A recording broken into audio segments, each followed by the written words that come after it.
SSH, or Secure Shell, provides us a way to securely connect from one system to another over the network or across the internet. SSH is used daily by millions of system administrators, knowledge workers, hobbyists, students, and others in order to access remote systems. A remote system might be a server running in a data center, or it might be a computer under your desk. SSH provides convenient access to systems through a text-based shell, but it also provides other useful features and allows software tools a method of securely accessing a system. I'm Scott Simpson, and I hope you'll join me for this LinkedIn Learning course, where we'll take a look at installing and configuring the popular OpenSSH software on a server and on a client. We'll explore configuration options, and we'll see some powerful ways of using SSH to get work done. We'll take a look at using SSH to connect to remote systems, and we'll look at some basic administration tasks any SSH server administrator needs to know about. Let's go. A shell is a text environment where we can type commands for the system to run, and then see the output of those programs. We'll often use a shell in a terminal application on the desktop or through a console in a text-only environment to control and interact with the computer we're using in person. Using a shell is efficient because it requires very few resources and provides the capability for both manual use and automation. So shells are widely used for managing computers. But a local shell is something we need to be actually sitting at the computer to use. In order to use a shell on a remote system, one that isn't the one we have right in front of us, we use Secure Shell or SSH. Secure Shell allows us to make a secure connection across the network from our local system to a remote system, to use a shell that runs on that remote system instead of on our local system. Doing so, we can run programs on and work with the remote system, and this is a very common task for system administrators, scientists, hobbyists, and anyone else who uses a computer that isn't right there on their desk. If we need to control a system remotely, to install updates or other software, to change configurations, or to run software, we'll probably do so using SSH.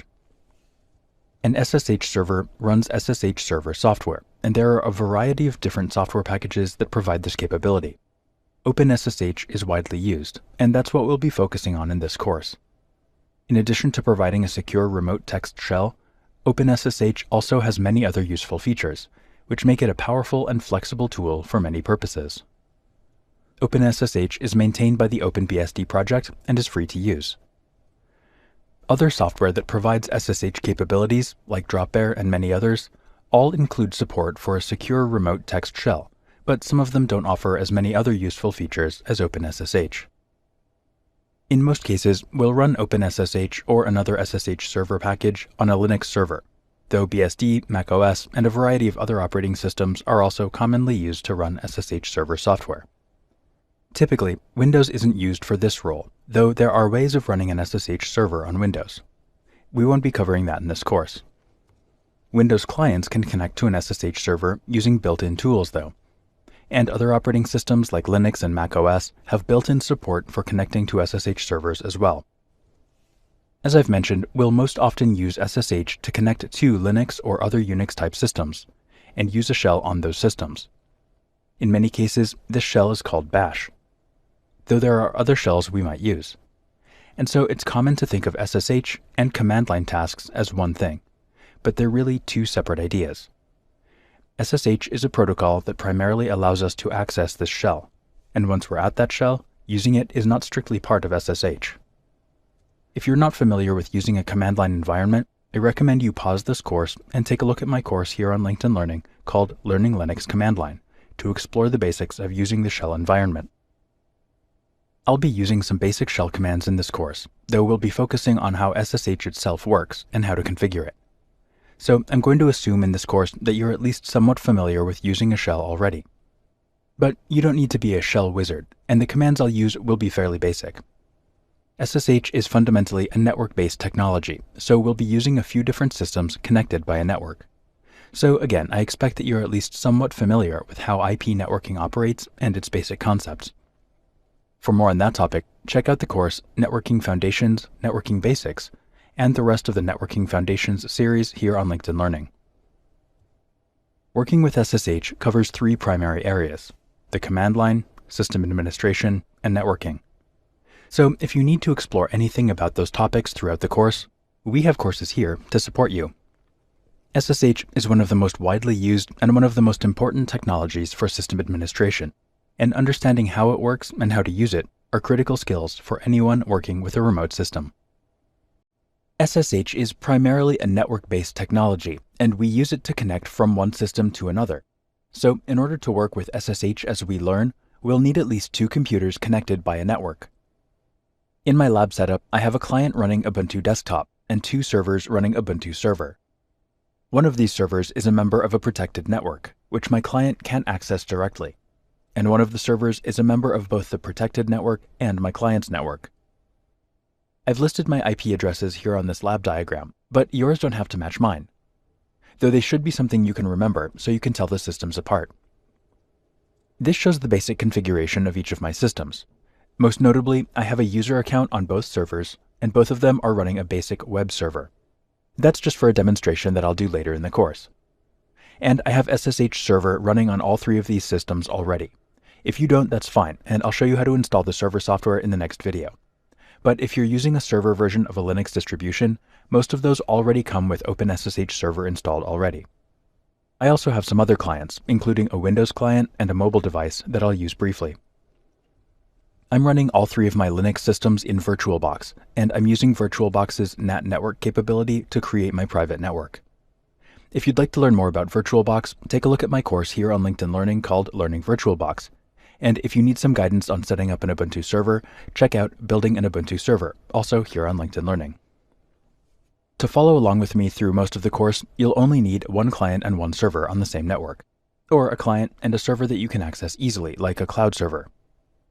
If you're not comfortable setting up a second private network, either using real hardware or virtualization software, that's fine, and you can still watch the videos where I use my second server. I would recommend taking a moment now to set up your server, whether it's a real computer or a virtual machine.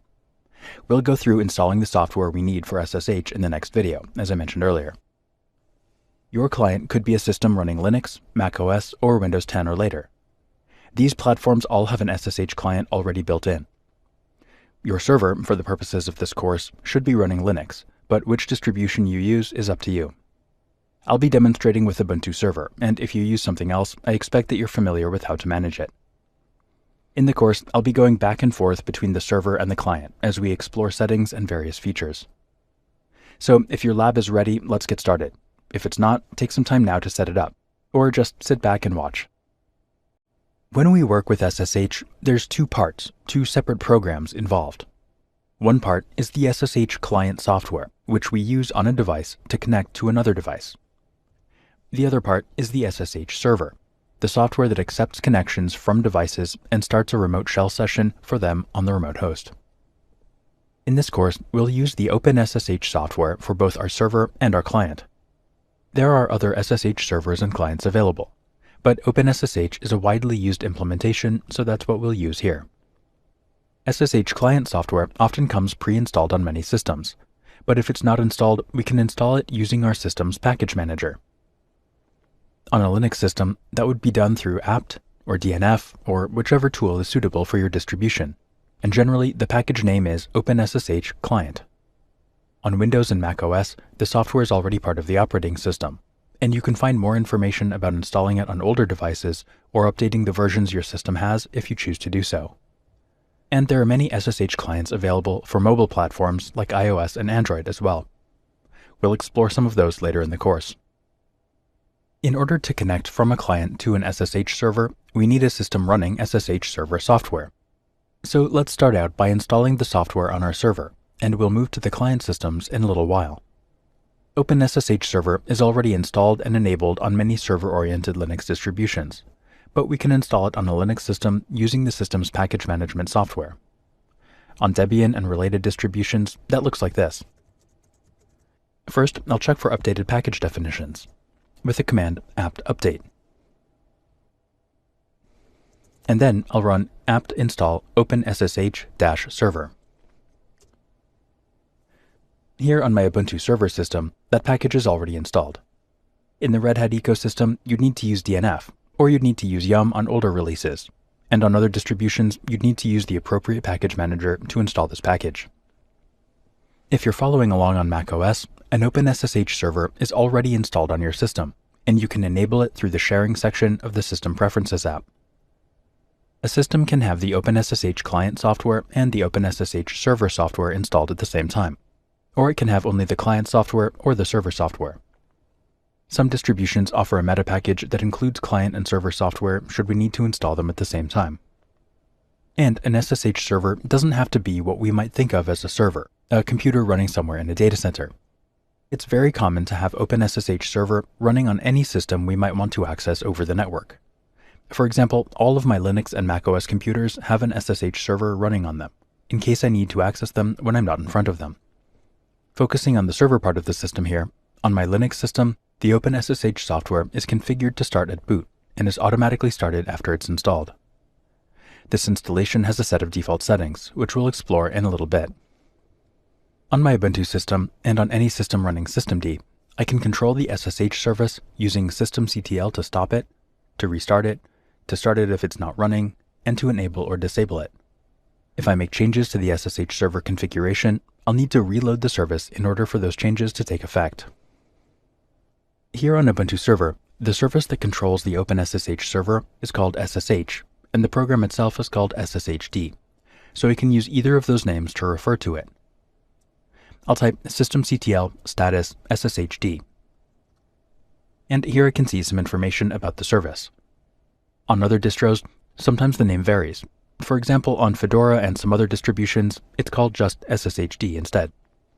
On the SSH server, I'll also need to ensure that my system has an open port on the firewall to allow access to the SSH server service.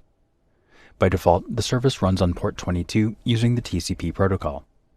This can be changed in the configuration file, but again, we'll look at that later and work with the installed defaults here. On my Ubuntu system, I can use the UFW firewall software to check to see if my firewall is allowing access. To check that, I'll write UFW status. Right now, it is, because the firewall isn't active, and that's not a great way to run a system from a security perspective. So I'll enable the firewall and make sure that my port is opened up, allowing SSH access, but blocking access to other ports unless I explicitly allow them. Because I'm using the system directly, instead of over the network, I could turn on the firewall, which would then block everything, and then open up my port. But if I was connected remotely, that would cause problems. So to be safe, I'll get in the habit of creating a rule for access first, and then turning on the firewall so it starts up with that rule active. I'll write UFW allow SSH, and then I'll turn on the firewall with UFW enable.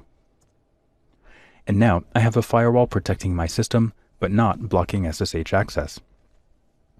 On other systems, you'll need to use other tools, such as Firewall CMD on a system from the Red Hat ecosystem. You'll want to make the change permanent so it sticks when the system reboots, and you may need to specify a particular zone to apply the setting to. With either of these firewall tools, we can either use the standard definition of the SSH service to open the correct port, or we can set it manually to port 22 using the TCP protocol.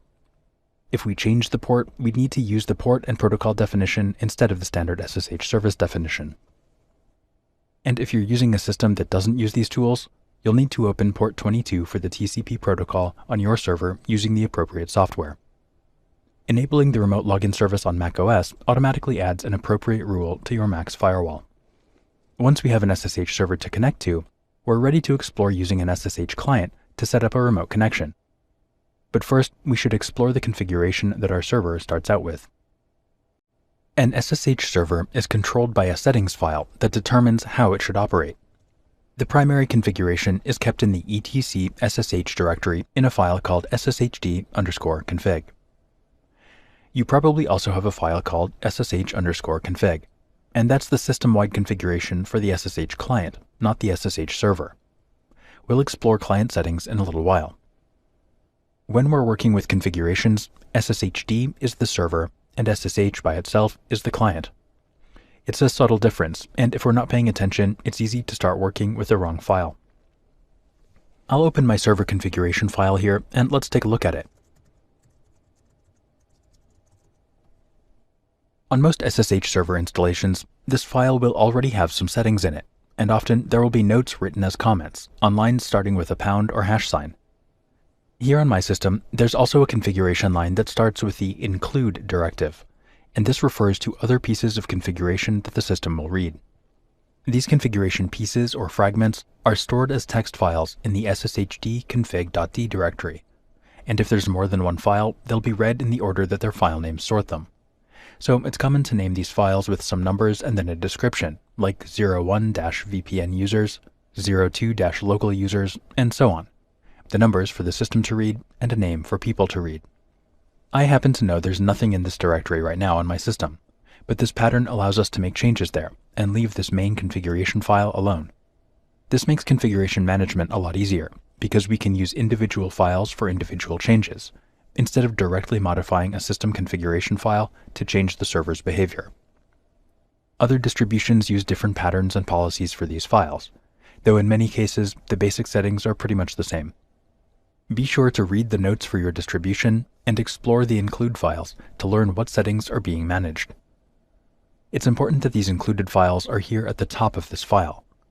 OpenSSH reads configuration files from top to bottom, and once something has been set in a particular way, setting it again further down the file will have no effect. Whatever the first value for a setting is in the evaluation chain for a particular condition, that's what it will be. And if a particular option isn't given a value in the configuration, its default value will be used. OpenSSH has many options we can explore, and information about them can be found in the man pages for SSHD config. We'll take a look at that in a moment. I'm not going to go through all the options we could possibly use, but I'll point out a few important ones that any SSH server administrator needs to know about. And even if you're not going to be the system administrator, knowing about these options can help you understand how SSH works and what it can do. One of these common options is port, which defaults to 22. But here I can see in this file it's commented out. If we wanted to run the server on a different network port, we could uncomment this line and change the value. Or we could set the value in a configuration file in the sshd config.d directory. Changing the port SSH runs on is sometimes used as an attempt at securing the SSH service, but it's not terribly effective. The listen address directive is the address where the server listens. 0.0.0.0 means all addresses, which in my case is fine because I only have one Ethernet interface. If we had more than one though, we could set SSH to listen only on one particular interface instead of all of them, by changing the address here for an IPv4 interface, or on the next line for an IPv6 address. In this configuration file, when we see a directive that's commented out, these represent the default settings. So we can either uncomment and modify these lines, or add new lines below them, where we change the settings.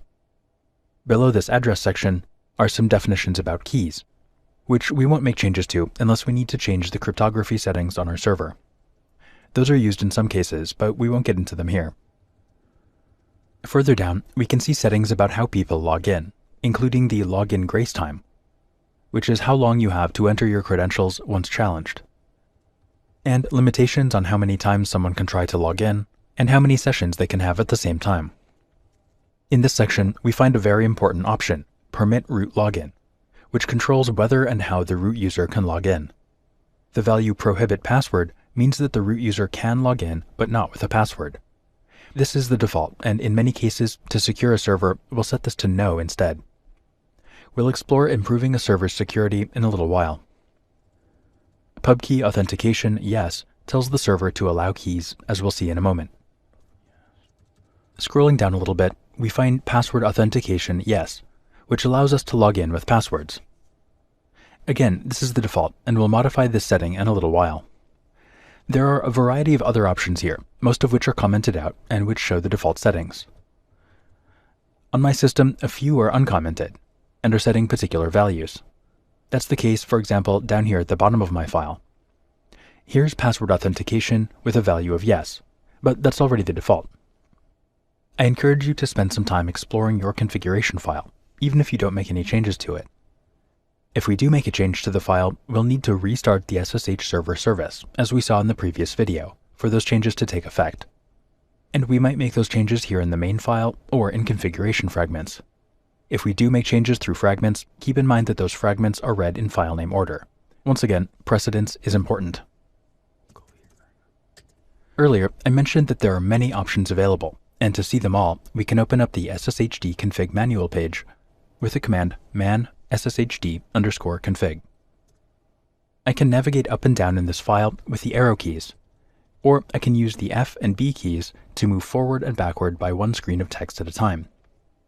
I can search for a term using the / key followed by a search term, and to leave this view and go back to the command line, I can press the Q key. This is a very long file that lists all the possible configuration commands, most of which most administrators won't need.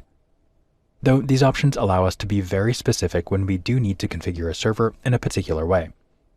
This document also shows what the assumed default setting for each option is, and that's what will be used if we don't set a value for a given option. An example of this is the port directive. To find that in the document, I'll type / and then type port, and I'll press enter. I'll press / and enter a few more times until I find the entry for this option. I can see here that the value of port is assumed to be 22, and if we don't put a port declaration in our configuration, the server will start up running on port 22. But if we do change it, our value will take precedence over the default. If you're going to be administering an SSH server, it's a good idea to become familiar with this document, so you can reference it when you need to. I'll press Q to go back to the command line. In order to access an SSH server, a user needs to have an account on the system that runs the SSH server. Usually, this account will be a local account, the same one that they'd use to log in to the remote system locally. This is the case because SSH essentially provides us the ability to log into a system locally across the network.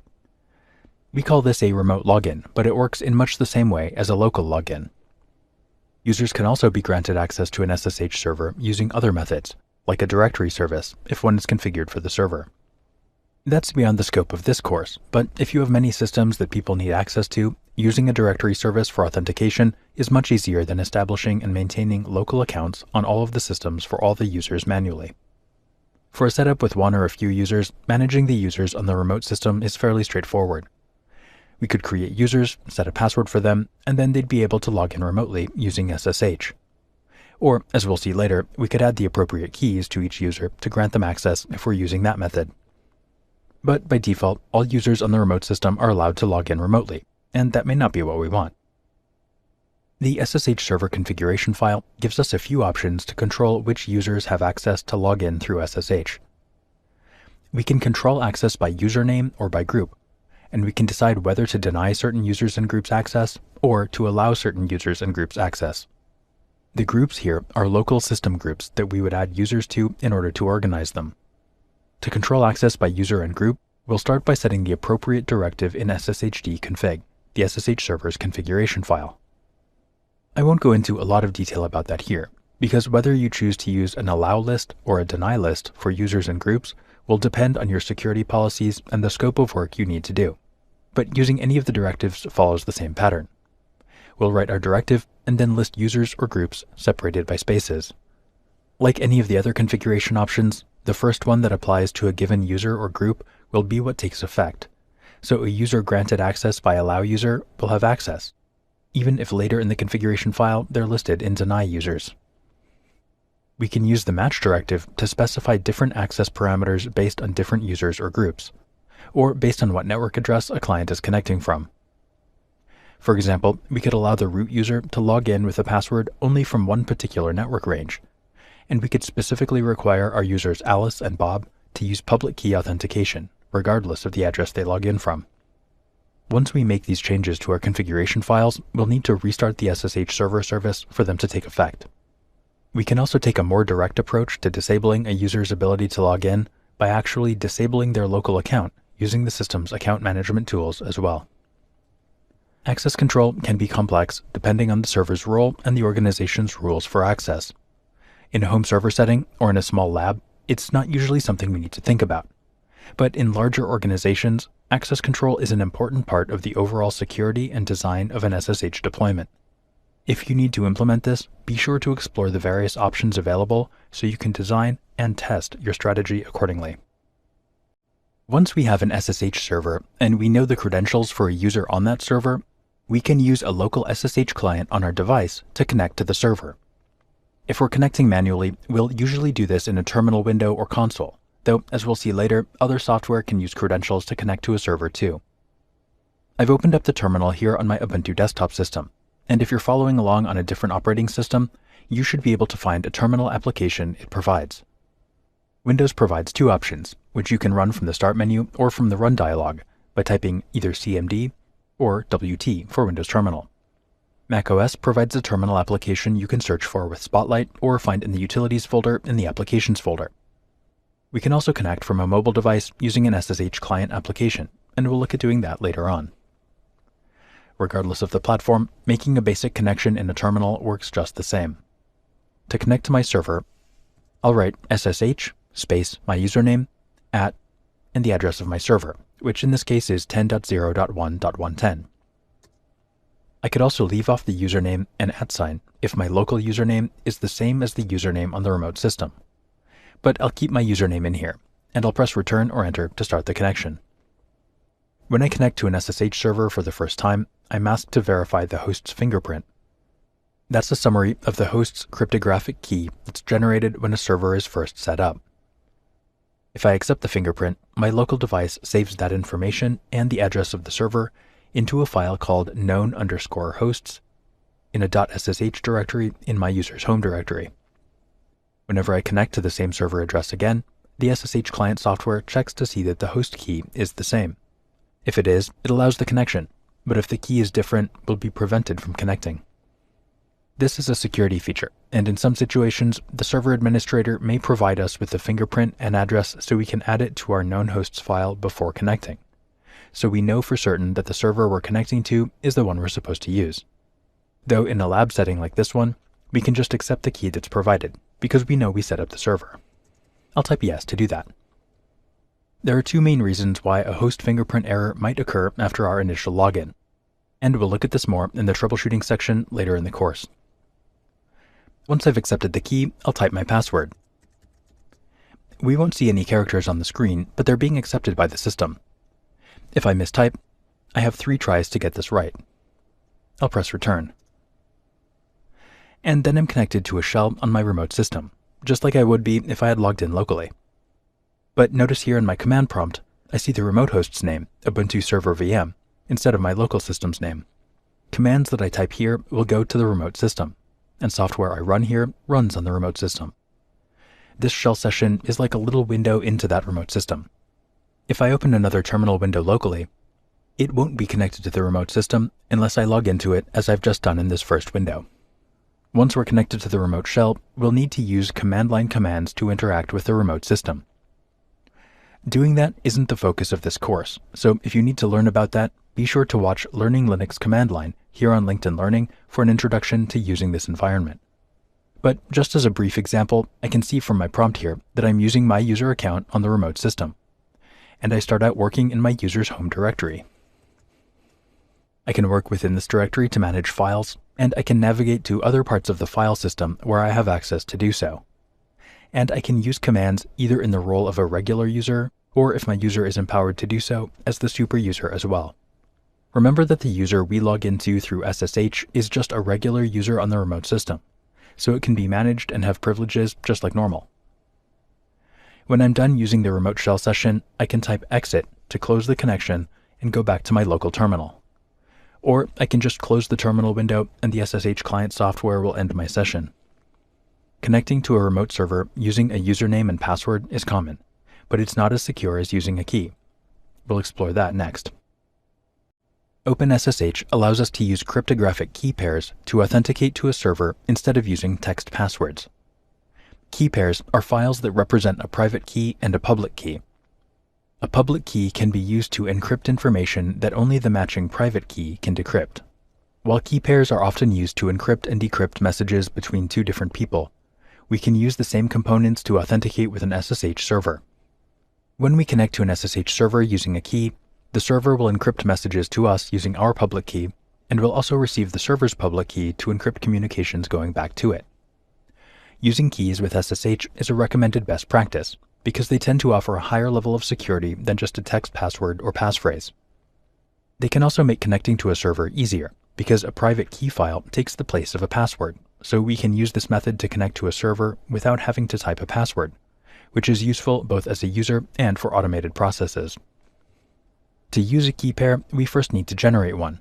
Then we'll have two files, our private key, and its associated public key.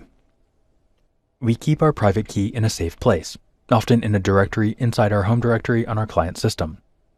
And the SSH software uses it when we want to connect to a server we've been granted access to. That server will have a copy of our public key stored on it, usually in our remote home directory. We'll send the public key to the administrator of a server we want access to, so it's also important to store the public key for whenever we need it. In fact, if you've worked with a private GitHub repository before, you've probably already done this, in sending your key to the repository owner to grant you access to the project. To generate a key pair, we'll use the command SSH-keygen, which is part of the OpenSSH packages we installed earlier. This program has two modes, and we can either provide parameters to it at the command line, or we can run the program by itself and provide the parameters interactively, one by one. I'll use the interactive mode here because it only asks us a few important questions.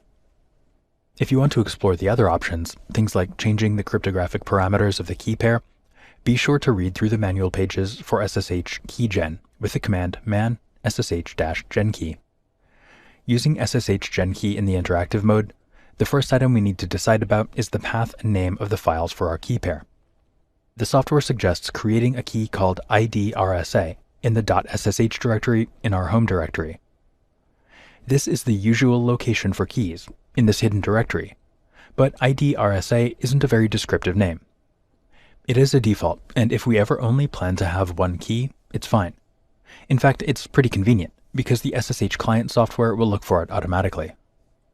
But the file name is just about the only place where we can indicate what the purpose of a particular key is, so it's really useful to give it a descriptive name. Naming things is famously one of the hardest things in computer science, so I'll leave it up to you to choose a name. Keep in mind that we can use one key for more than one purpose, though it's not really recommended to do that. Customarily, we'll have one key for one account on one server, copied to whichever systems we use that server from.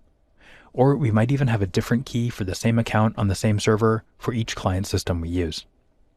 I'll call my key Scott-home server, combining my username and the role of the system I'll be using it for. I'll provide the full path /home/scott/.ssh/scott-home server, and I'll press enter. Next, we're asked if we want to provide a password for the private key. If we do, whenever we use the private key, we'll need to provide this password. Doing so provides an extra level of security in case our private key is ever accidentally shared or leaked. Again, you can decide whether you want to do that here in this lab environment. I won't though in this instance. So I'll press enter. I'm asked to confirm the passphrase, whether it's blank or not. And then the software generates some files. Our private key, which is listed here, and our public key, listed below it, with the same name, but also the file extension .pub for public. We also see the fingerprint of the public key and a visual representation of the public key fingerprint, which can be used to verify the key if need be, though the art isn't really used that much. Once we have our key files, we need to get the public key to the server, and then we'll be able to connect using keys. We'll take a look at those steps next. To use a key to connect to an SSH server, we'll need to share our public key with the server. There are three ways we might do this, and which method we choose is based on how much access we have to the server. If we already have access to the server using password authentication, or access using another key, we can use the command sshcopyid to send our public key to the server and have it install our key where it needs to be stored. This tool is useful if we're the server administrator and have just set it up with password access temporarily in order to get going, with the goal of then switching to only allowing keys soon after, or if we're rotating an existing key with a new one. This method automates a manual task of copying the contents of our public key into a file called authorized_keys in the .ssh directory in our home directory, and setting its permissions accordingly. We can also follow that manual pattern if we don't have remote access to the server, but we do have local access to it. This would be the case where the server doesn't allow password access, and we don't yet have the key on the server. In this case, we would copy the public key file or its contents through some out-of-band means, like file transfer or email, and populate the information in the authorized keys file in our home directory ourselves. And if we're not the server administrator, we'll need to send our public key to the administrator in some way. and they'll need to add our key to the system appropriately. It can also be the case that the server administrator might generate a key pair and send us the private key, but that's a less common pattern because usually we'll want to be the ones creating our own key pair so we retain control of the private key. Sending our public key to someone else is not a security risk, so we don't have to treat the public key in any special way. But the private key should always be protected, and if it's somehow shared or leaked, we should generate a new key pair and switch to using that instead, as soon as possible. Just as with a password, anyone with your private key can act as you, and access systems to which the associated public key has been added, if your private key doesn't have a password, or if that password is also compromised. Right now, my server is still configured to allow access through password authentication, as well as using keys. So let's take advantage of this to send our key to the server. To do that, I'll write SSH-copy-ID, and I'll use the -I option to specify the identity file I want to use. That's my key, so I'll write -I, and then provide the path to my public key. In my case, that's ~/.ssh/scott-homeserver.pub. And then I'll provide the credentials to connect to my server. And I'll press enter. I'll type my user account password and press enter. And I can see that one key has been added. Let's take a look at that. I'll again connect to my server. And then I'll take a look at the contents of the authorized keys file inside the .ssh directory in my home directory. And here it is. This is one long line, and it starts with the encryption algorithm, then my key, and then information about the user and the hostname where this key was generated. Remember, the server is still configured to allow access through passwords. So let's change the authentication options for the server to not allow password-based authentication, so we'll only be able to use the key to log in. To do that, I'll edit the server's configuration file by opening up etc ssh sshd-config in a text editor. There's two things we're looking for in this file. One is the pubkey authentication directive, but it defaults to yes, so we don't need to do anything about that right now. The other option we're looking for is password authentication. The default here is also yes, so we need to change this to no. If you remember from before, down at the bottom of my file, this directive is set to yes, so I'll use that and I'll change this from yes to no. Then I'll press Ctrl-O to save the file, Ctrl-X to exit my editor, and I'll restart the SSHD service with systemctl restart SSHD. Then I'll disconnect from my system. To connect to the server using a key, we'll use the SSH command in much the same way we would for a password. I'll write SSH, my username, at my host address. Using this command, the SSH client software will look in our local .ssh directory for keys and try them to see if they work to connect to the server. If we have only one key, that's a fast process, and even with a few others, it's still fairly quick. But we can use the -I option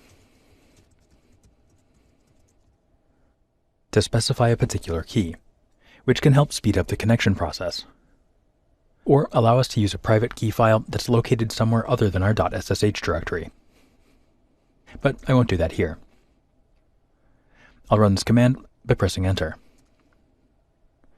And notice that when I connected, I didn't have to type a password, because the private key acted as my authentication method. Though, again, if you did set a password on the key, you'd need to enter that password, not your user account password, to unlock the key so the SSH client can use it to authenticate. Keys provide an extra layer of security for SSH connections, and while they can be a little bit more work to create and use, using them is a best practice. In a lab setting, it doesn't really matter which method of access we use, but in production scenarios, the server administrator will choose how to balance security with convenience. Like the SSH server software, the SSH client software can accept various configuration options that change how it works. We've seen one of these options already, with the -i option to specify the path to an identity or key file. Command line options come in two forms. Some of them are represented by individual options, like the -i option, and we can also use the -o option, which stands for option, to address specific options by name instead. We can find which single character options we can pass to the SSH client software by looking at its manual pages with man SSH. The single character options, aside from -o, cover many but not all of the configuration options we can use. I mentioned the -o command, and that allows us to use options that don't have a dedicated letter or number. I encourage you to browse around the man pages for both SSH and SSH config to see what's available. In this video, though, we'll focus on a few commonly used options, as an example, and you can apply other configuration options if you need to. To use options at the command line, we'll include them usually right after the SSH command and before the connection information, though they do work after the connection information as well. So if we were running our SSH server on a non-standard port, I could tell the client to connect to it like this, with SSH-P and the port number, and then my connection information. Or I could do this by using the -o option like this, with SSH-O port equals and then the port number. We can use more than one individual option, more than one -o option, and mix and match them. These two commands work the same way. Why then are there two ways we can do the same thing? The reason is that the options we'd use with the -o notation can also be saved in a configuration file that the SSH client looks for, which is useful for setting up more customized behavior that we don't have to specify at the command line each time we use a set of options. Many, but not all of these, are also covered by single character options, which are more concise and easier to use at the command line. To store these options in a file, we'll create a file called config in our users.ssh directory. Options provided at the command line take precedence over those saved in configuration files. And the user's configuration file, which is the file called config in the .ssh directory of the user home directory, takes precedence over any system-wide client configuration settings. These system configurations are stored in the file etc ssh_config, or as configuration fragments in the etc ssh sshconfig.d directory. And these apply to any client connection made from the local system. And if we haven't specified values for an option, default values will apply after all the other custom configuration. In our configuration files, we can set options that either apply to all connections our user will make, or we can divide the configuration into more specific configurations, like configurations that apply only to one host or certain hosts. I'll make sure that I'm working on my client. In this case, I'll exit my remote session, and I'll clear the screen. Then I'll create my user-level configuration file by using a text editor to edit the file config in my .ssh directory inside my home directory. If I wanted to tell my system to always assume the username as Simpson, I could write user and then provide that username. Then the system would assume this username for any connection that I made, unless I specified something else. This would let me leave the username off of the connection command for any connection where my remote username is as Simpson. Usually, though, we wouldn't want to assume that we'll always have the same username on all remote hosts. So I'll delete this line. We can add comments in this file by starting a line with a pound or hash sign.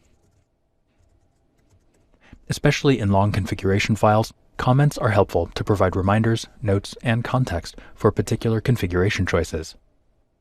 And as we saw in the server configuration, we can break up a configuration file into other pieces and reference them in this file using the include directive, like this.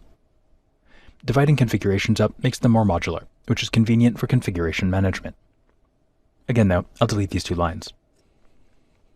I mentioned that we can provide configurations that only apply to a specific host as well. To start a section of configuration that's targeted at a particular host, we'll use the host directive, and this can be used in two ways. We can provide it the name of a host to match configurations to, for example, our server 10.0.1.110, and then any configuration within this block will apply to that host when we connect. We can also use wildcards, for example, if we wanted a configuration to apply to any host on this particular network, with 10.0.1.*, or any host within a particular domain, like *.example.com, and so on, using the asterisk to represent a large portion or even a small portion of a name. The host directive is also useful for creating an alias or nickname for a certain server and configuration. For example, if we had to connect to a server with only an IP address, or one with a long, fully qualified domain name, like test02.northamerica.engineering.example.com, we wouldn't want to type that out all the time, both because it's a lot to type and because manual typing is prone to errors.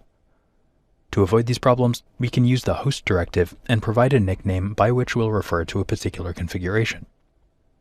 In this case, we need to provide the host name directive within the configuration block to provide the address of the remote host. Let's apply that to a real-world scenario.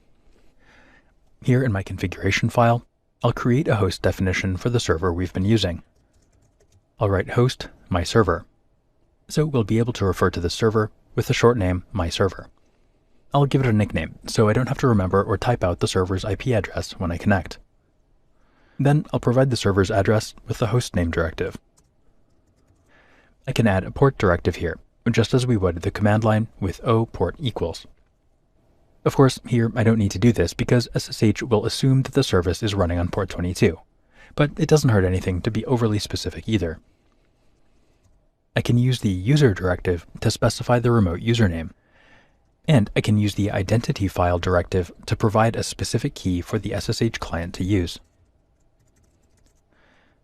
Again, this isn't necessary because the client will try all of the keys in the .ssh directory, but specifying a key can help speed things up. I can go on and add other hostname sections, either explicitly or with various matching rules.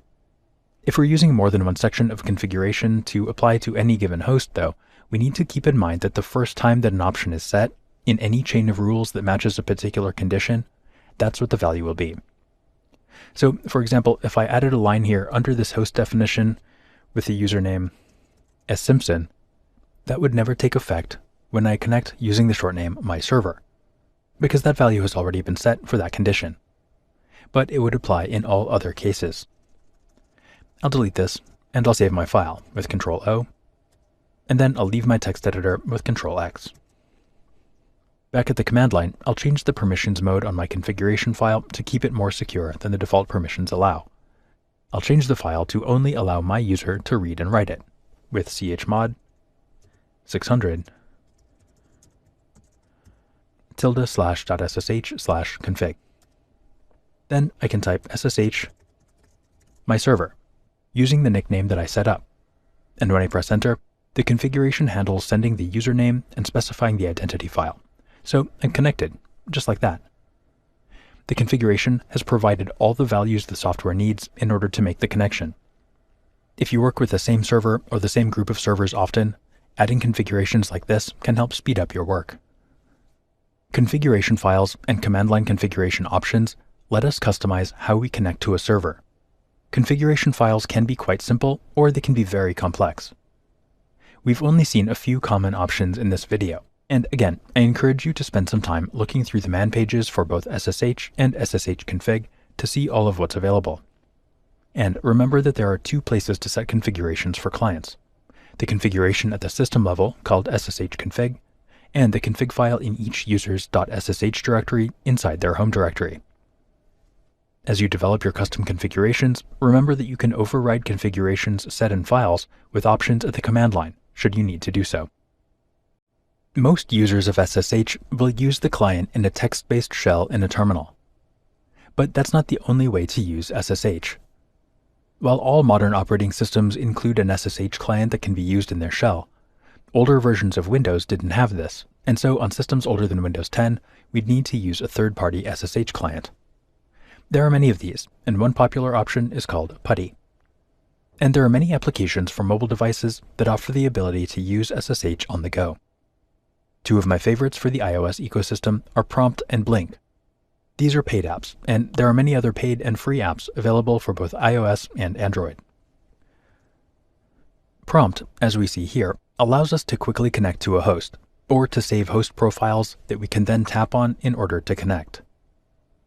Blink, on the other hand, works like a console, where we can type a connection command like SSH and then the username and hostname, and then log in if we're using a password. We can also type config to open up the configuration dialog, where we can add keys and set up host names and set other configurations for these hosts. Some of these mobile apps provide their own software keyboard, but overall, the experience is much better with an external keyboard. And while these apps can be used for extensive work with a remote shell, they're usually better suited for quick tasks when we're away from our computer. Many apps provide useful features, so be sure to explore features and ratings if you choose to use a mobile device for SSH. Regardless of the client you use for SSH, there are a few tools you may find helpful to run on the remote end of the connection. Terminal multiplexers allow us to use more than one shell session within a single program. That is, when we use one of these tools, we can create and switch between terminal sessions within it, as though we were switching between browser tabs in a web browser window. Two popular tools that provide this capability are called tmux and screen. These programs are useful on a local system to prevent the need for having many windows open with many different shell sessions, and they also provide the same benefit when running on a remote system. When a terminal multiplexer launches, it starts a process outside of the current shell, which means that if our shell is closed, which can happen if we're unexpectedly disconnected from a remote server, the multiplexer software keeps running on the remote system, and so do all the shell sessions within it. This makes using a multiplexer software very valuable for long-running tasks and other tasks that could be interrupted in a dangerous way if they suddenly quit as a result of a broken SSH connection. We can launch one of these tools on the remote server as long as the software is installed. Here on my remote server, I'll run tmux. And that moves me into the tmux environment. I can use this terminal like normal. Or I can create a new one with the keyboard command Ctrl-B followed by the C key for create. Here at the bottom of the screen, I can see that I have two sessions open now, and the current one is indicated with an asterisk. I can switch between these terminals with Ctrl-B followed by P for the previous one, or Ctrl-B followed by N for the next one. And if I want to close my current window, I can press Ctrl-B and then X, and then confirm that I want to kill this pane. And I can disconnect from the tmux session by pressing Ctrl-B followed by D. Before I do though, I'll run a command here at the command prompt. Now I'll close my terminal window, which will disconnect my SSH session. Then I'll open up a new terminal and reconnect to the server.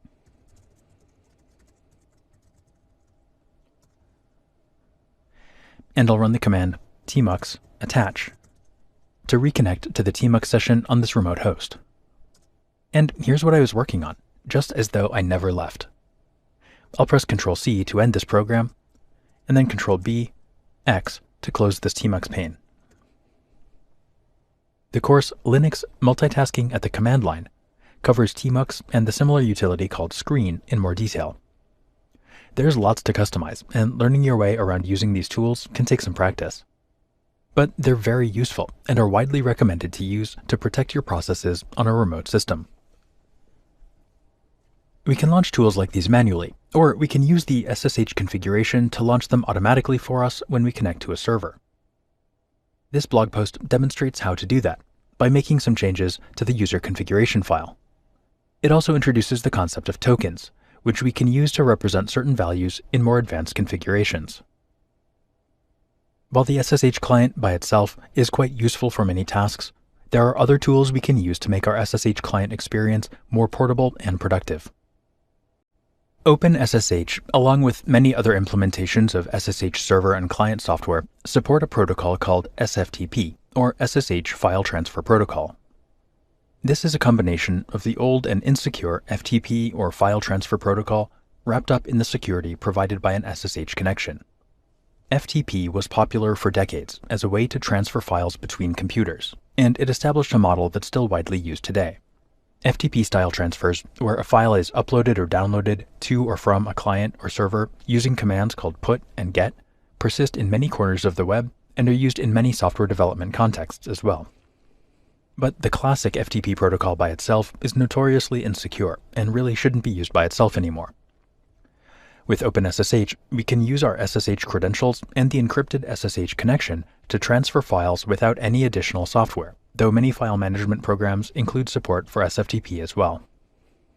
Let's take a look at transferring files at the command line with SFTP, and then we'll take a look at using file management software instead. I'll make sure that I'm working on my local system, so I'll end my remote session, and I'll clear the screen. And in order to have something to work with, I'll create a few files here. To do that, I'll echo some text into various files. The command sftp takes as an argument our username and hostname, and it can also accept many options we've seen earlier in the course. I'll write SFTP and provide my username at my server's address. I'll press enter, and this puts me into a text prompt that says SFTP with a greater than sign. This is the SFTP command line, where we can issue commands to work with files both on the remote system and the local system. We can see these commands by typing help, and that shows us the commands and a brief description of each one. The important ones here are get and put, which download or upload a specified file. These commands are used from the perspective of the client. So I'll get a file from the server, and I'll put a file from my local system on the server. There are also commands to change the directory both on the server and on the local system, so we can change the working directory as needed in order to go where we need to go and make sure files end up where we need them to. There's a variety of other commands too, and if you're curious, you should spend some time with them. Now though, I'll just send a file from my local system to the server. To do that, I'll write put, and then provide the file name, in this case just file1. I'll press enter, and then it's sent. I can see that by using the ls command to list the remote directory. And there it is. To exit this interface and go back to my local command line, I'll tell the server, bye. While we certainly can use FTP manually at the command line, we don't ordinarily use these commands directly ourselves. Instead, if we're using SFTP, we'll usually use graphical client software to show us the local and remote file system, and allow us to work with our files, dragging and dropping files and navigating the directory hierarchy in a visual way, just as we would with a local file browser. For example, this is the program WinSCP, a Windows client that allows us to work with a remote server using SFTP. To connect, I can log in with my credentials. I'll click New Session, make sure that the SFTP protocol is selected, and then I'll provide the hostname or address of my server and specify the port. Then I'll provide the username, and if I'm using a password on my server, I'll type the password. My server requires a key though, and so I've copied that key here to my Windows system, and let's find it. Click the Advanced button. Under SSH, I'll choose Authentication, and I'll find my private key file.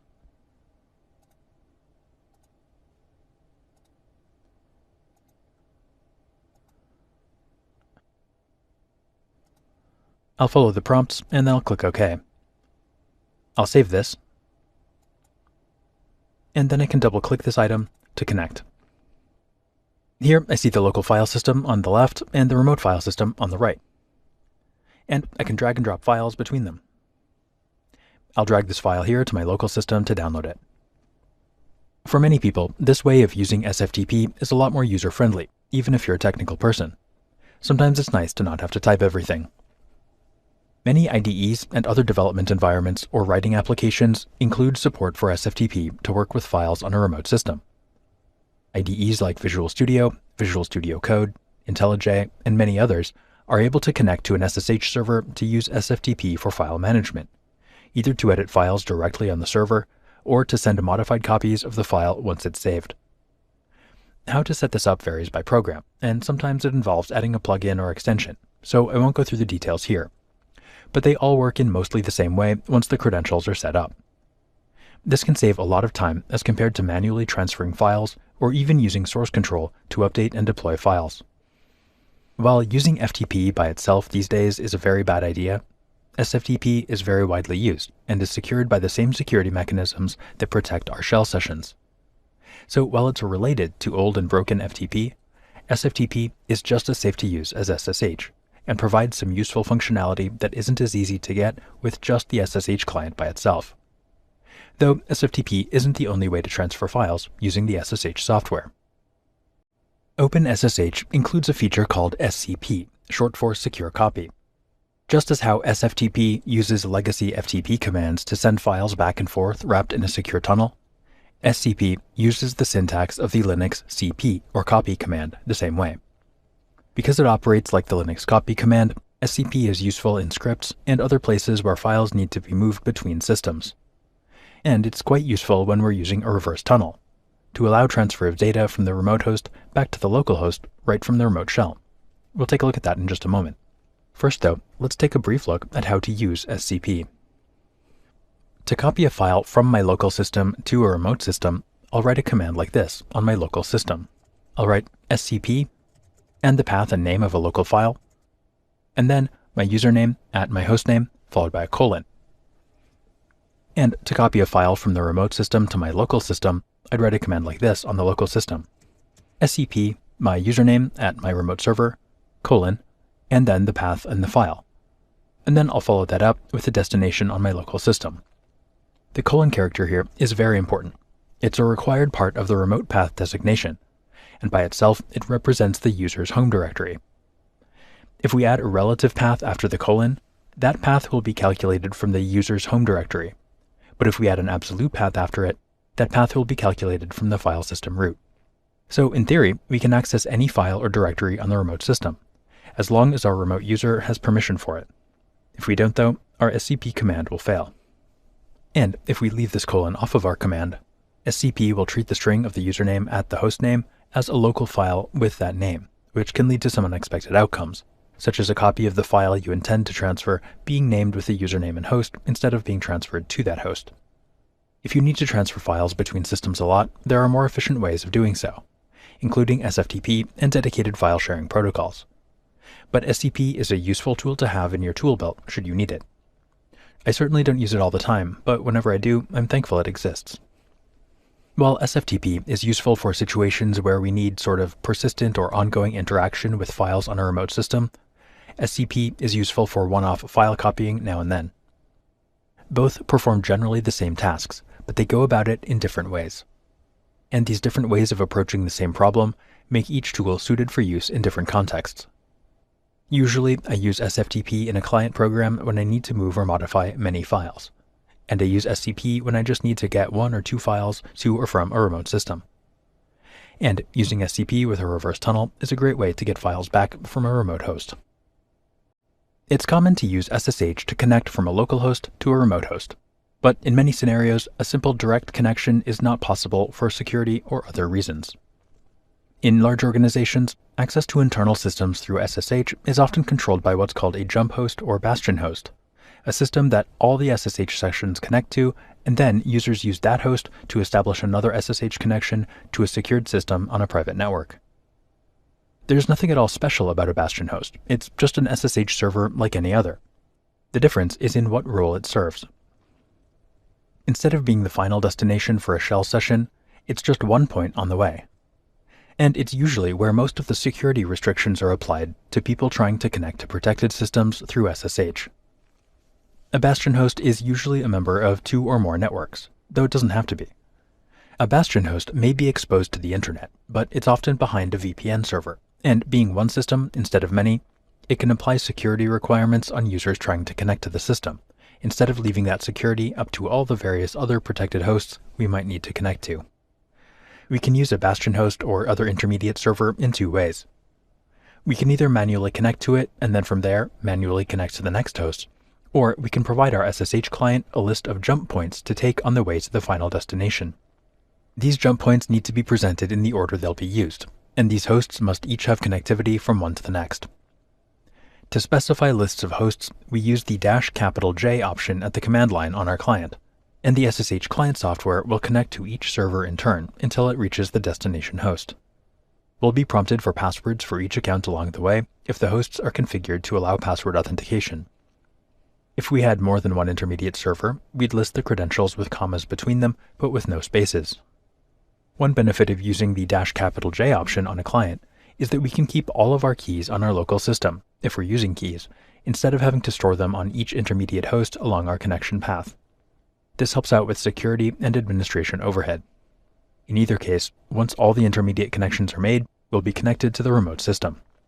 Whether we send our connection through one intermediate host or through many, our connection will function as though we're connected directly from our local system to the final remote system. We won't have easy access to the intermediate systems. They're there in order to be part of our chain of access, not to be used individually. Let's take a look at using this command line syntax to connect through our SSH server to another one that I have set up on my network.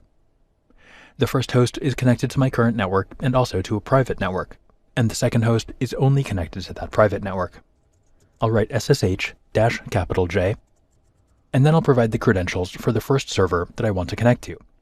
That's the one we've been using so far. At the end of the command, I'll provide the credentials for the final server that I want to connect to. My client can't directly access this computer, it's on a different network. But once I'm connected to the intermediate server, that server can contact this one. I'll press enter. My client has sent the key to the first server, and now I'm being asked to authenticate on the second server. I'll accept its key, and I'll provide the password for my account on that second server.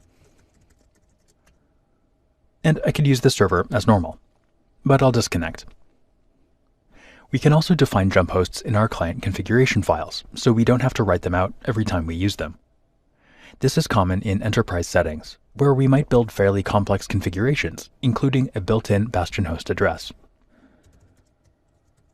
In our client configuration file, we can set these jump hosts with the proxy jump command.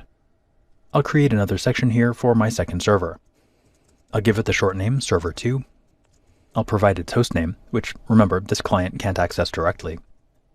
And then I'll provide the proxy jump directive. This contains the information that we would have listed after -J. The credentials for the one or the many hosts that we want to connect through to get to the final server. I'll save this file, exit, and I'll write SSH server2. Once again, the client connects to the first server using the key, and then I'm prompted for the credentials for the second server. And just like before, once I authenticated each stop along the way, I'm connected to that private server. If you're using SSH to connect to a local system in your lab or a personal server or something like that, chances are you won't need a bastion host or a multi-step connection. But this pattern is common in larger organizations, and if we want to, we can use it in a lab or home server situation as well. In addition to running shell commands through an SSH connection, we can use the SSH connection to send other data between systems as well. OpenSSH allows us to forward network ports from one system to another. All network services, things like web servers, database servers, file sharing, and even SSH, use network ports in order to communicate with other systems. Ports are specific places where a service can listen, or where a system can send data out onto the network. I find it helpful to think of ports like this. If your IP address is a warehouse, a port is like a specific door where trucks can go to pick up or deliver items, or where individual services can be accessed. Each network service runs on its own port. Many of the ports are considered to be reserved for certain services. Port 22, as we saw before, is where an SSH server runs, and web servers often run on port 80 or 443. We can tell our SSH client software to forward ports, to open a port and send its traffic somewhere else, either from the remote system to our local system, or from our local system to the remote system. That means we can represent a port on one end with a port on the other end, using SSH to secure the traffic that travels between the systems. There are three primary ways that we might do this, called local port forwarding using the -L command line option, remote port forwarding using the -R option, and dynamic port forwarding using the -D option. They each have their own purposes, and we'll take a look at all three. If our local system has more than one network address or interface, we can tell SSH which address to bind to. In this course, though, we'll leave off the bind address, and SSH will use all of the available addresses. Local port forwarding allows us to specify a port on our local system that will send traffic to a particular port on the remote system. This is often used to make protected services on the remote server available locally on the client. For example, a protected database server that isn't normally accessible outside of a private network. Using local port forwarding, we can work with this service as though it were running on our local system while we're connected to the remote system using SSH. In this example, we make the service running on port 3306 on the remote server, which is a common port for a database server, available on port 3333 on our local system. Software we run locally would be able to communicate with this port and use the remote database server as though it were running locally. In this context, the address localhost in the command refers to the remote server. This could also be one specific bind address on the remote host, if it has more than one address. Local port forwarding can work in two ways. We can either forward a port on the SSH server, as in this example, or we can forward a port from another system that the SSH server can communicate with, using the SSH server only as a conduit for traffic between the remote port and the local port. The difference is what goes in this middle area of the command. When we referred to the SSH server itself, we wrote localhost, and so another hostname or domain here in the command would refer to another server. Let's take a quick look at how this works in the terminal. My primary server has a little web server running on it, with just a default web page. In this scenario, we are able to visit the page on the server, but it could also be the case that we're accessing the server through a jump proxy or in some other way where we wouldn't be able to view the page directly. Here in the terminal, I'll write SSH-L 8080, which is the port that I want to open on my client system, colon localhost, and remember that's localhost from the perspective of the server, colon 80. And then I'll provide the credentials to connect to my server. This notation here means that we'll be forwarding local port 8080 to the remote server's port 80, which is where the web server is running. So that web server will be available on our local client at port 8080. I'll press enter, and I'm connected to a shell just like normal. But there's something else happening at the same time. If I go to my browser and visit the address localhost colon 8080, I can see that my website from my server is now available on a local port on my system. I've modified this page a little bit to show that this is server 1. This port forwarding will be active as long as my shell connection is active, and I can end it by going back to the shell and typing exit. Then, if I go back to my browser and reload, I can see that the connection isn't working anymore. And to use the second form we saw earlier, we can also use the remote server to connect to another system that it has access to. Remember that on my lab network here, I have a server on a protected network that we can't access from the client.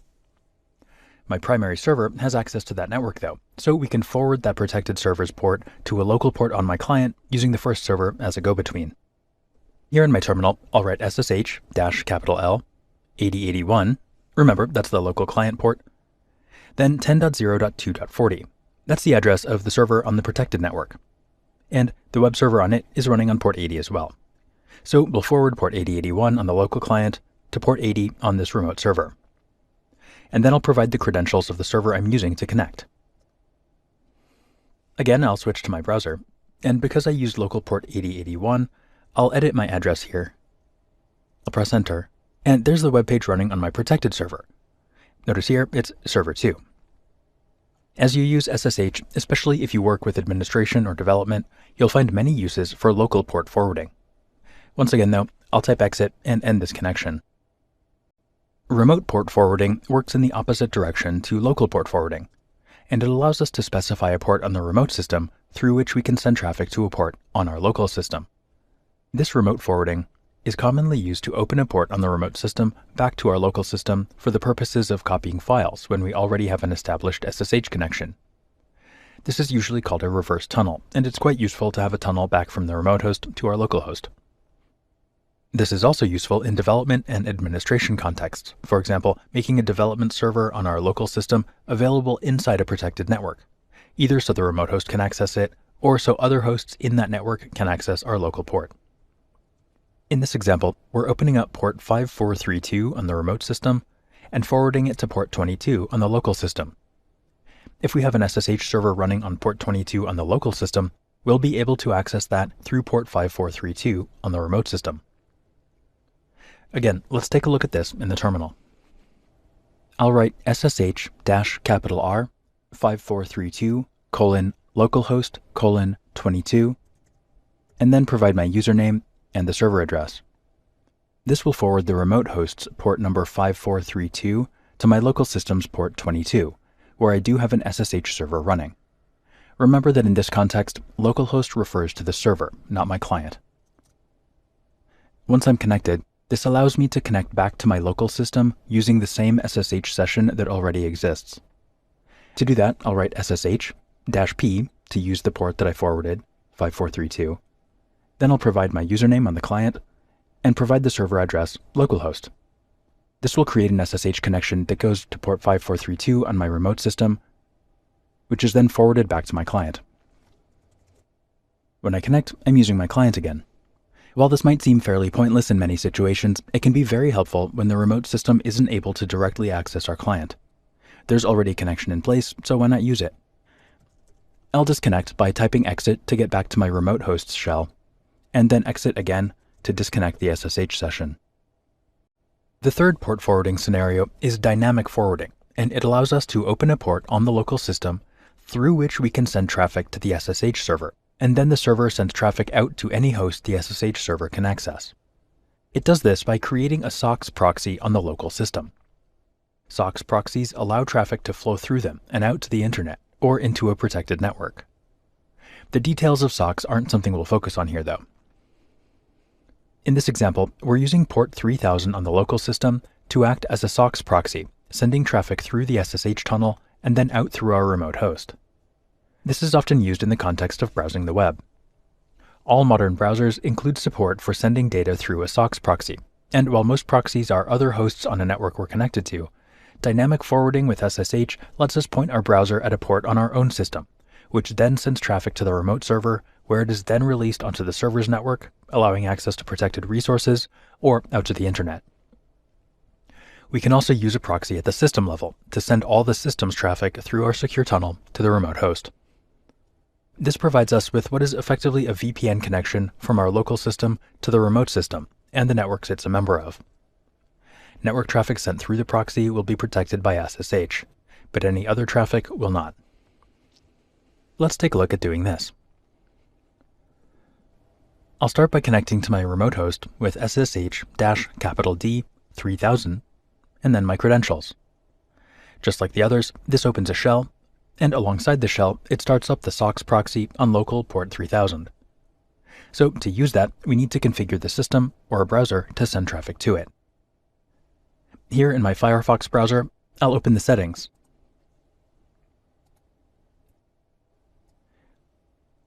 I'll find the network settings,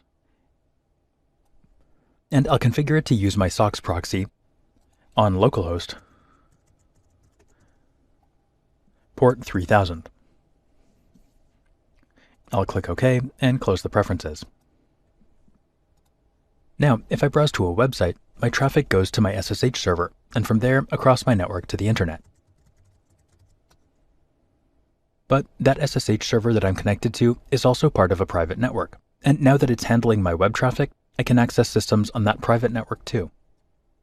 I'll type the address for my protected server, 10.0.2.40. And now I can access that protected website directly. Again, this proxy will work as long as the SSH session stays active. To end this session, I'll switch to my terminal and type exit. And I'll need to remember to change my proxy settings back to their defaults too. Otherwise, I won't be able to browse the web when the proxy isn't active. To change my settings back, I'll open up the settings, find the network settings, and switch back to the settings that I had before. In this case, it's Use System Proxy Settings. I'll press OK and close the settings. While these options for port forwarding all rely on an SSH session to work, we don't always need to have them start an interactive shell at the same time. Often it can be useful, but sometimes we just want the forwarding, and we want to keep using our local terminal for other tasks. In order to help out with this, there are some command line options we can use. These are lowercase f, lowercase n, and uppercase t. Lowercase n, and uppercase t work together to prevent the command from opening an interactive shell. And lowercase f sends the sessions process into the background, meaning that it doesn't stay frontmost in the terminal window. We can continue to use the local terminal with the process in the background. Leaving the lowercase f option out of the command will keep the command in the foreground, and we can end it with a Ctrl-C key combination. Usually, we'll use all four of these options together in the case where we don't want our command to start an interactive shell. As an example, I'll write SSH-D 3000 and provide my credentials. But here, I'll add -fn nt after the command. Once I connect, I'm back at my local terminal, though my SSH session is also active and handling my dynamic port forwarding on port 3000.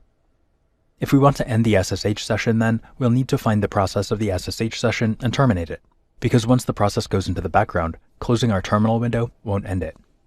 We can do that with ps-x piped to grep SSH to find the processes owned by our user, including those without a controlling terminal. That's the case for the background process that started from our earlier SSH command. Here it is, process 3960. I can end this with the command kill 3960. While forwarding options are often used in their command line forms, we can also specify them in client configuration options using the directives local forward, remote forward, or dynamic forward as appropriate. While it can be a little confusing, it's important to remember that localhost in these examples refer to localhost from the server's perspective, not the client's. While forwarding ports really has nothing to do with a secure shell session, it's a feature offered by OpenSSH that makes administration, development, and security tasks possible using the same security that protects our shell sessions.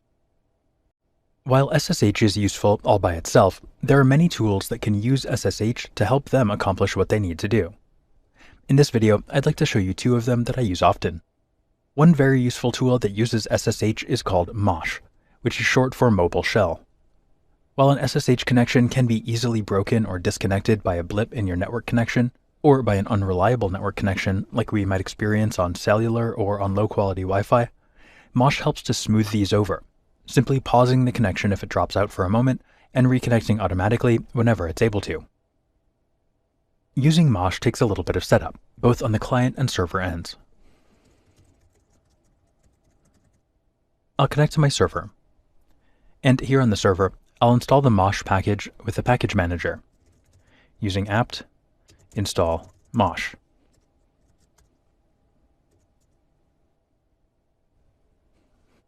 And then we need to open some ports for MOSH to use. MOSH uses UDP ports in the 60,000 range on the server, and we can open up a whole range of them or just one. I'll open up just one here on my system, and that'll be enough for my purposes. I'll write UFW allow 60,001/UDP. And now the server's ready. We also need to install MOSH on the client. So I'll switch back to my client by leaving this session, and I'll install MOSH there with apt install MOSH.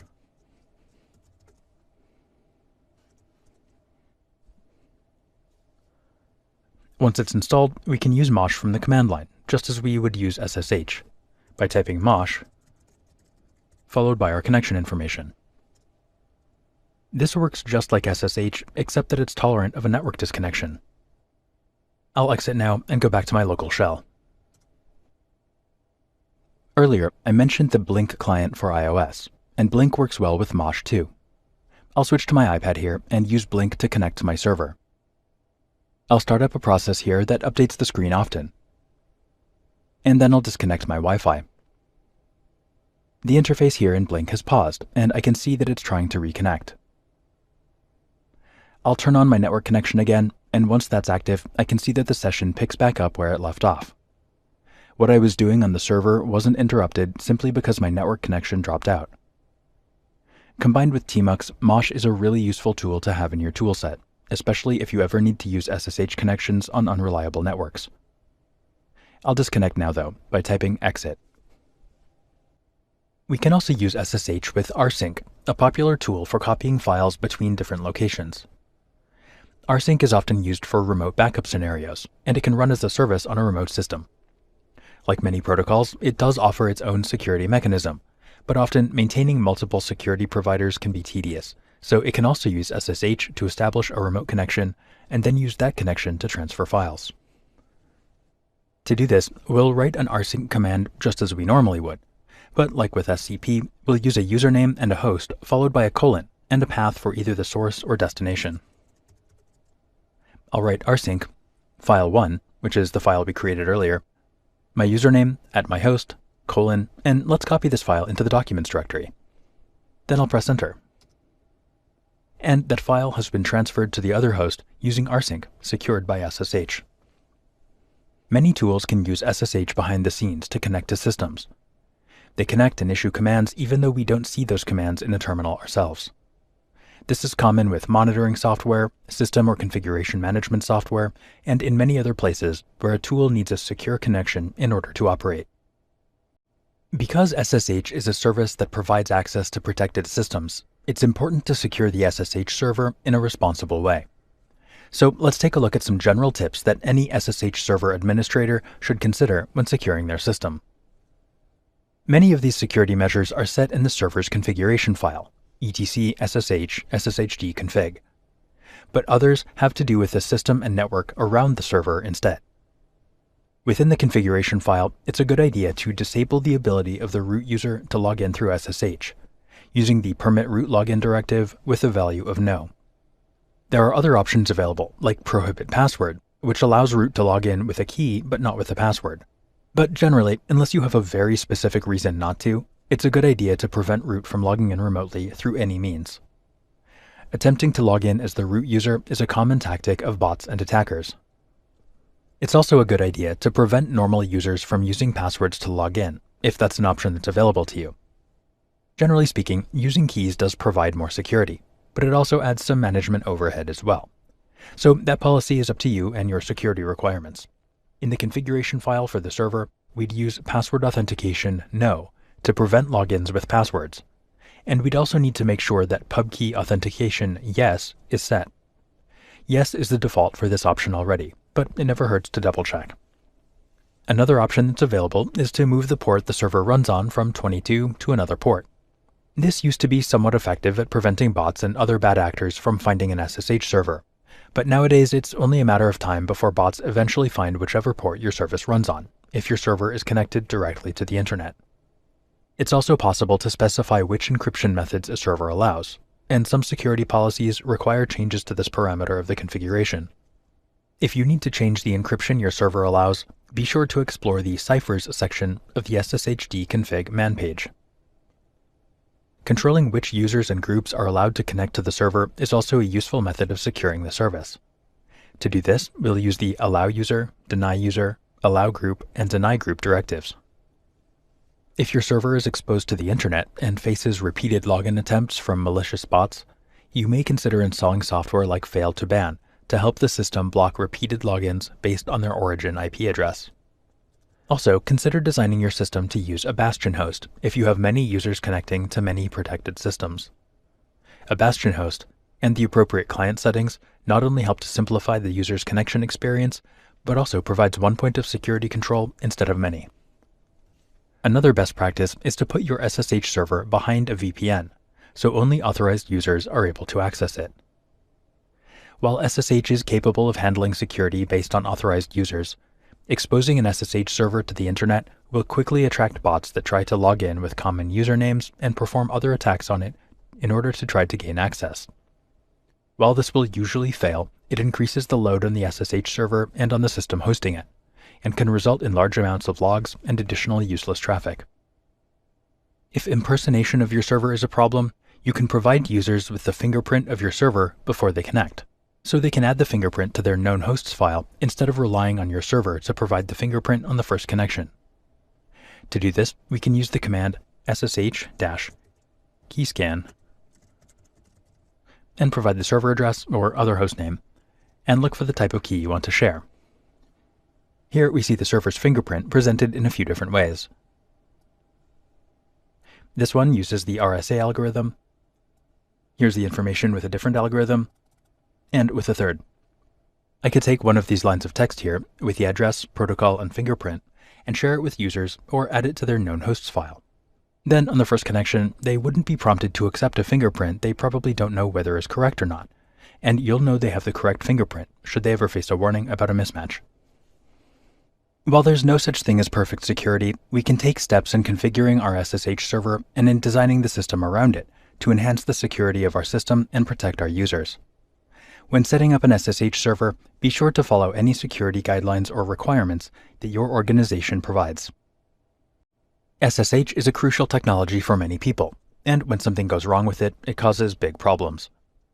Because SSH involves many different aspects, troubleshooting it when something goes wrong can take a few different forms. So let's explore a few steps we can take on the server end of the connection and on the client end of the connection should problems arise. If users are unable to connect, one of the first things to check on the server end of the connection is whether the SSH server service is running. Usually, if we start the service, it should continue running, but now and then problems occur. We can check the service's status with the command systemctl status sshd. When we do this, we want to look for the indication that the service is active and running. If it's not, we can use the command systemctl restart sshd to restart the service, and then look at its status again. If there's some problem keeping the SSH server service from starting, we can look at its log entries with journalctl-u for unit SSH.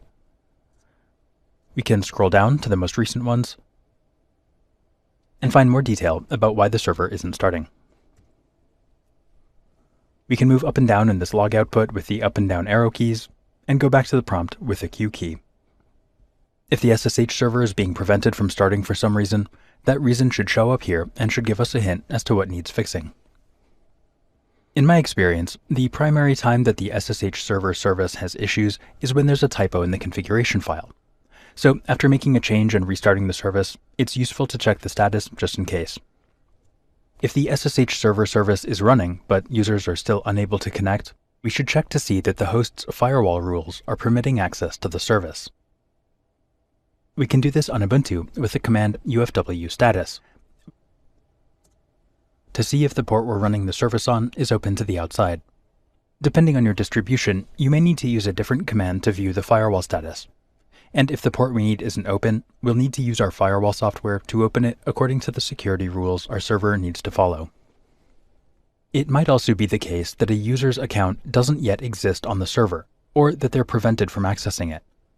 If the user doesn't have an account, we should create one with the add user command, and we can check whether the user account is locked by looking at the shadow file and isolating the user by name, and then looking to see if their password field, that's this long string of characters here, begins with an exclamation mark. If so, the user account is locked, and it can be unlocked with the command usermod-U and username. If the user exists and is not locked, we should look at the SSH server configuration files to see if the user, or any group they're a member of, is specifically denied access. If they are, we can remove them from the deny list if authorized to do so.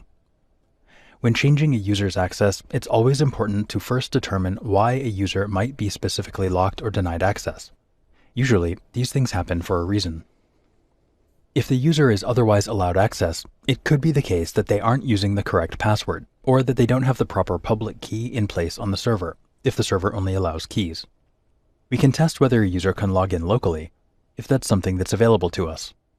If they are available to try logging into the server locally, and their password is incorrect, the administrator can remedy this by setting their password to a new temporary one if they're using password access. The user should change their password afterward, once they can log in again, using the password command. The situation of not having the correct key can be remedied by asking the user for their public key again, and placing it in the authorized keys file inside the .ssh directory in their user home directory. Clients will face a warning message if they try to connect to an SSH server whose fingerprint has changed, if an old fingerprint is stored in their known hosts file in their .ssh directory. If this happens, it's cause for investigation if the administrator didn't change the host key or perform a reinstallation of the server service. There are two primary situations where we face this message, one of which is potentially concerning, and the other is only annoying. The concerning cause is that the server has been reinstalled or the server's address no longer points to the same server as before. This can be the result of the server being reinstalled, or it can point to a malicious situation. The somewhat more annoying version is that we're trying to connect to a different server with the same address, but intentionally. This often happens in lab settings, where we might use the same address over and over for different systems. Each time we install a new SSH server, it generates a new key and a new fingerprint. In both cases, though, we'll need to manage the warning by considering the situation. If the fingerprint change is unexpected, a client should reach out to an administrator, who should investigate or coach the client through a resolution. If we need to remove the old fingerprint and add a new one to the client, we'll open up the client's known host file in the .ssh directory in their home directory, remove the line for the server's address with the old fingerprint, and either add a new one manually or let the SSH client software add it the first time we connect to the server again. Improper settings in a client configuration file can also cause a client to be unable to connect. Don't forget about the system-level configuration at etc ssh config, or the user-level configuration in the config file at the users.ssh directory when you're conducting user troubleshooting. If a user often moves between a protected network and another network, they may be using host names that are provided by an internal DNS server, and which wouldn't work if they're not on the protected network. If this is the case, they may need to configure a VPN or a jump proxy configuration as appropriate to allow them access to the SSH server they need to use. The error message, broken pipe, means that something has happened that results in the SSH connection being disrupted, and this is usually a network condition, like the link going down due to roaming to another network, the system going to sleep, or anything else that interrupts the network connection between the client and the server. If this disruption happens while we're using the connection, we might experience a lag or hang for a while before the SSH client decides to give up and end the session. If this is a situation you or your clients face often, consider using a service like Mosh on top of SSH to manage unreliable connections a little better. While troubleshooting SSH can involve some tasks specific to SSH, remember to employ your general troubleshooting skills if you're trying to solve a problem too. Throughout this course, we've seen how powerful and flexible SSH can be, using the Open SSH server and client software. SSH is the backbone of system administration, and even if you're not a sysadmin, you're likely to need to use it to communicate with remote systems. We've explored some tools to use with SSH, and tools which can use SSH to get their jobs done securely. If you have the time and resources to do so, I recommend setting up a small lab to experiment and develop your skills with SSH both from the server and client perspective. And be sure to spend some time with the manual pages for the SSH command and the SSH config and SSH deconfig files. Depending on the role of your server, you may be satisfied with the out-of-the-box configuration, or you may need to spend some time planning your configuration settings. See you next time.